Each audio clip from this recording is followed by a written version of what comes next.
شايف ان هزيمه الاهلي كانت علشان اخطاء النادي الاهلي الكبيره جدا، وكان الفريق الفيصلي كان بيلعب زون ديفنس وكان خانق الدفاع ورا، ما كانش حد من الهجوم الاهلي كان قادر يوصل للبوكس الشوط الاول،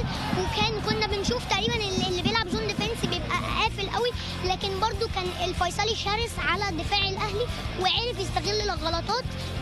وقدر يسجل. وشفنا مع نزول عبد الله السعيد كان حرك الاهلي شويه لقدام، لانه لعب مركز رقم 10، كنا شايفين صالح جمعه مجهوده قليل، لاعب عبد الله السعيد كلاعب بوكس تو بوكس ومركز رقم 10 بيقدر يبني الهجمه لقدام، وخلى فيه 2 مهاجمين، ودى احمد فتحي ناحيه اليمين علشان الاخطاء اللي عملها في خط الدفاع، فالاهلي بدا يتحرك شويه، لكن لو كان جاب جون قبل الدقيقه 90 كانت ممكن تقدر، عشان الاهلي كان هيقدر يجيب جون في الدقيقه 92 ويعمل حاجه. ساجد، شايف الاخطاء الدفاعيه القاتله للنادي الاهلي دي سببها عدم وجود احمد حجازي واحترافه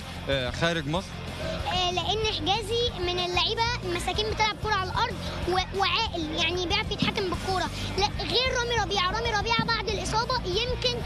مستواه اتهز شويه، ورامي ربيعه ساعات بيخش جامد متهور زياده عن اللزوم، فكانت في مشاكل، وخصوصا كمان مع احمد فتحي اللي بيلعب في مركز مش في مكانه. لكن برضو الاهلي لما ودى احمد فتحي الجبهه اليمين وخلى عبد الله السعيد في نص الملعب بقى بيلعب وان سايد جيم،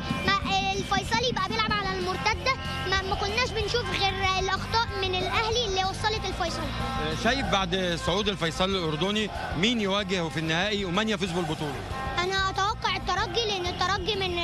الفرق اللي ورشحها انها تاخد البطوله، من الفرق القويه جدا وفريق منظم.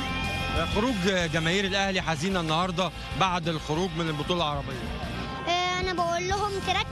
تركز بس، واللعيبه تركز في بطوله افريقيا والكاس، دول اهم، ويركزوا علشان الكاس